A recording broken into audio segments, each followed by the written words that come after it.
नमस्कार दोस्तों, भारत एजुकेशन में आज फिर से आपका स्वागत करता हूं। और यहां पर मोदी सरकार ने नए युवाओं के लिए बहुत अच्छी खबर दे दी है और एनआरए संगठन बनाने की जो घोषणा की है वो नए बेरोजगार युवाओं के लिए बहुत अच्छी साबित होने वाली है। तो इस वीडियो में मैं आपको पूरी जानकारी दूंगा कि एनआरए क्या है और ये किस प्रकार वर्क करेगा और इसका सिलेबस क्या होगा और किस प्रकार एग्जाम कंडक्ट होगा इसके थ्रू और कौन कौन से संगठन इसके अंदर आएंगे।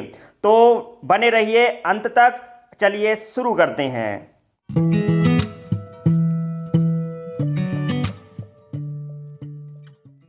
केंद्रीय मंत्रिमंडल ने एनआरए की स्थापना को मंजूरी दे दी है। यह एक ऐतिहासिक निर्णय है जिसे वेरियस एग्जाम टेस्टिंग एजेंसी जैसे आईबीपीएस जो कि बैंक का एग्जाम कराती है, एसएससी जो कि सेंट्रल गवर्नमेंट के जितने भी बड़े बड़े डिपार्टमेंट्स हैं उसके लिए एग्जाम कराती है, इसके अलावा रेलवे की स्क्रीनिंग प्रक्रिया को कारगर बनाने के लिए इसकी घोषणा की गई है। और इसमें उम्मीदवारों के मन में जो एनआरए और सेट को लेकर जो डाउट्स हैं वो सारे के सारे इस वीडियो में मैं आपको क्लियर करने वाला हूं। अंत तक आप इस वीडियो को जरूर देखें। अब देखिए, यहां पर हुआ यह है कि यहां पर यह समझना महत्वपूर्ण है कि पाठ्यक्रम और परीक्षा पैटर्न में ज़्यादा बदलाव होने की संभावना नहीं है। क्यों नहीं है? क्योंकि बेसिक यहां पर बोला गया है कि 10th तक का जो सिलेबस है उसी सिलेबस को यहां पर कवर किया जाएगा।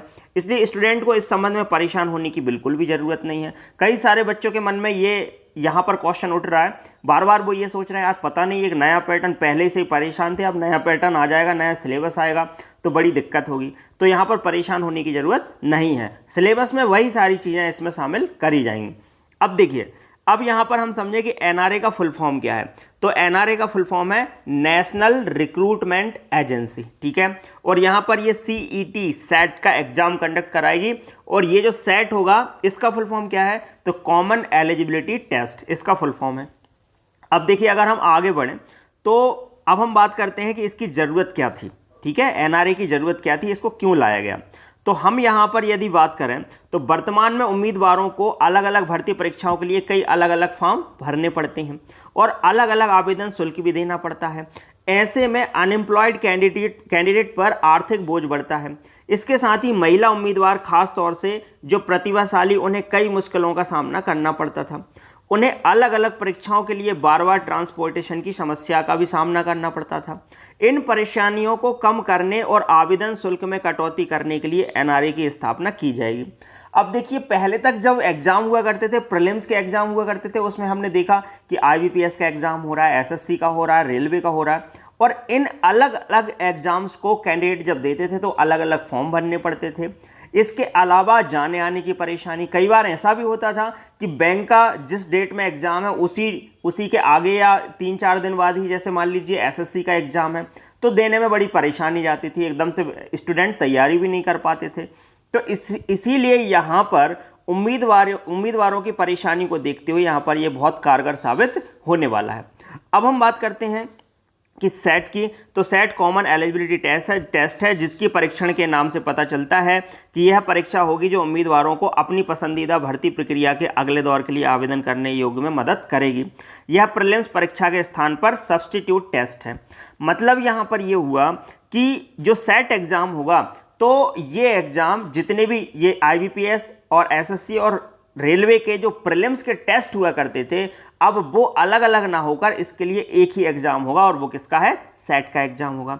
अब सेट का सिलेबस क्या है? तो मैं यदि आपको इसके सिलेबस की बात करूं तो इसमें देखिए, मैं आपको बता देता हूं कि यहाँ पर रेलवे वाले जो हैं उनके लिए थोड़ी सी परेशानी साबित हो सकती है, क्योंकि रेलवे में इंग्लिश नहीं आती थी। तो जिनकी इंग्लिश वीक थी वो रेलवे की प्रिपरेशन किया करते थे। तो यहाँ पर आपको इंग्लिश का जो पार्ट है वो भी देना पड़ेगा।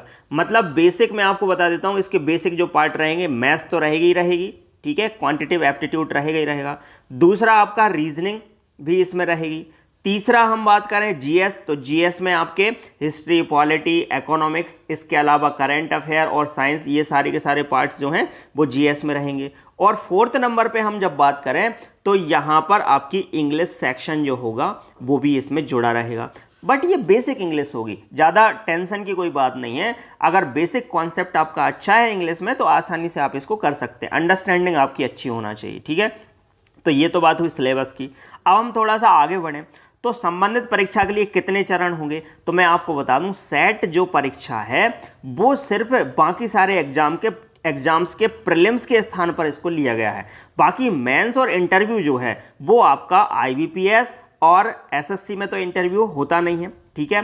इसके अलावा आईबीपीएस में जो इंटरव्यू होता है तो वो होगा ही होगा, और मेंस की जो परीक्षा है वो बिल्कुल वैसी की वैसी होगी, और ये अपने अपने संगठन जो है वही कंडक्ट इसको करवाएंगे। बाकी प्रीलिम्स की प्लेस पर यहाँ पर सेट का एग्जाम होगा, ठीक है।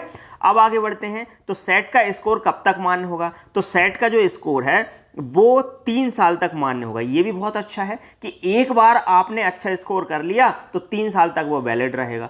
3 साल तक जितने भी वैकेंसीज निकलेंगी उसी स्कोर कार्ड के आधार पर आप उसकी मेंस की परीक्षा में बैठ सकते हैं।